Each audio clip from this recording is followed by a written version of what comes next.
ভারতকে সম্পূর্ণরূপে বয়কট করা এবং তাদের যে সমস্ত চ্যানেল রয়েছে আমাদের বাংলাদেশে এই চ্যানেলগুলো সব সময়ের জন্য বন্ধ করা। আসসালামু আলাইকুম, সবাই কেমন আছেন? আজকের ভিডিওটি আমি ক্রিকেট কেন্দ্রিক বা ক্রিকেট নিয়ে আলোচনা করব এবং আমাদের দেশেরা পেসার যিনি রয়েছেন মুস্তাফিজুর রহমান, আমাদের গর্ব, তাকে নিয়ে আমরা আলোচনা করবো। অবশ্যই ভিডিওটি শেষ পর্যন্ত দেখবেন। সম্প্রতি আপনারা অনেকেই জানেন যে ইন্ডিয়ান প্রিমিয়ার লিগ আইপিএল এ মুস্তাফিজুর রহমানকে দলে বেরিয়েছে কলকাতার নাইট রাইডার্স প্রায় 9 কোটি টাকার উপরে, এবং অনেক হাড্ডাহাড্ডি হয়েছিল মুস্তাফিজকে নেওয়ার জন্য। তো দেখুন, আমি একজন সাবেক ক্রিকেটার এবং আমি ক্রিকেটকে ভালোবাসি এবং ক্রিকেট আমার রক্তের সাথে মিশে রয়েছে, যদিও বর্তমান প্রবাসে রয়েছে। কিন্তু সবকিছুর পরে যখনই বাংলাদেশের খেলা হয় বা বাংলাদেশের কোনো প্লেয়ার অন্যান্য দেশে গিয়ে তারা কি বিভিন্ন ফ্র্যাঞ্চাইজি লিগে তারা খেলে, তখন কিন্তু আমাদের বুক গর্বে ভরে ওঠে। কেননা আমি একজন বাংলাদেশি এবং আমার বাংলাদেশি প্লেয়ার যখন খেলে তখন আমি মনে করি যে সে আমাদের বাংলাদেশের প্রতিনিধিত্ব করছে।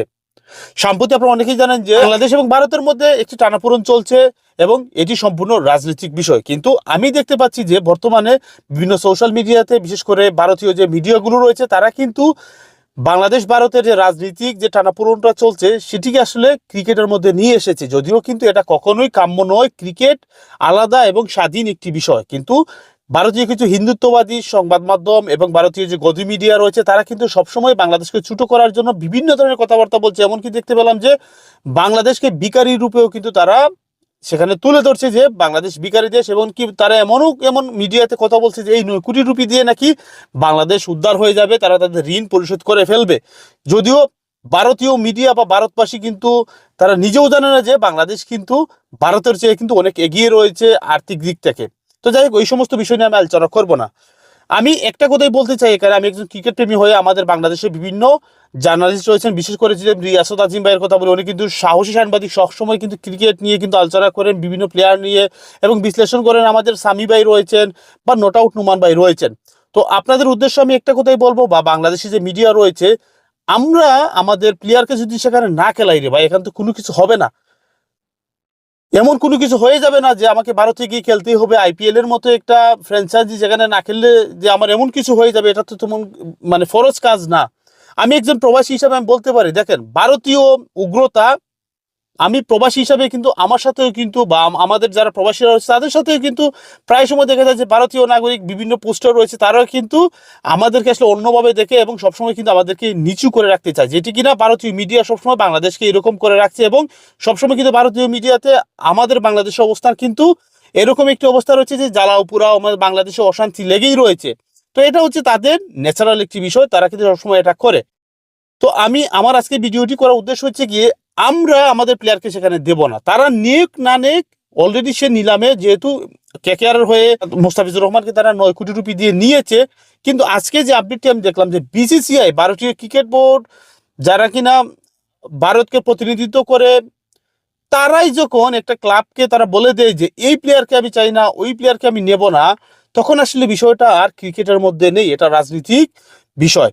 তো আমরাও কিন্তু বাঙালি হিসাবে আমাদের আবেগের জায়গা রয়েছে ক্রিকেটকে কেন্দ্র করে। এখন কেউ যদি বলে আমাদেরকে প্লেয়ারকে নিবে না, আমরা আমাদের প্লেয়ার দেব না সেখানে, তবে অবশ্যই আমাদের মিডিয়ার উচিত ভারতকে সম্পূর্ণরূপে বয়কট করা এবং তাদের যে সমস্ত চ্যানেল রয়েছে আমাদের বাংলাদেশে এই চ্যানেলগুলো সব সময়ের জন্য বন্ধ করে দেওয়া। এবং আমাদের যারা জার্নালিস্ট রয়েছে, এই যে বললাম আমাদের তাহমিদ ভাই রয়েছে, তারপর হচ্ছে গিয়ে আমাদের রিয়াসত আজিম ভাই রয়েছে, সাহসী সাংবাদিক আমাদের নট আউট নুমান ভাই রয়েছে, সামি ভাই রয়েছে, আপনাদের উচিত ভারতীয় এই আগ্রাসনের বিরুদ্ধে কথা বলা এবং তাদের কোনো নিউজ কাভারেজ বা স্পোর্টস কাভারেজ আমরা করব না, এটা আমাদের সবাইকে আসলে আমাদের বলতে হবে এবং আমাদেরকে আওয়াজ তুলতে হবে ভারতীয় আগ্রাসনের বিরুদ্ধে। কারণ ক্রিকেটটা শুধুমাত্র এখন আর ক্রিকেটে নেই, এটা কিন্তু রাজনীতি চলে গিয়েছে।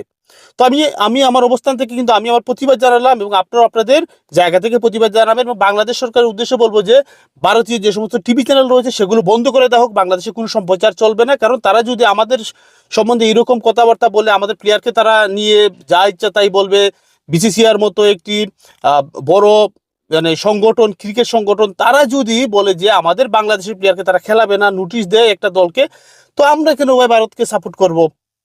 আমরা কেন ভারতীয় মিডিয়াগুলোকে আমাদের দেশে প্রচার করতে দেব?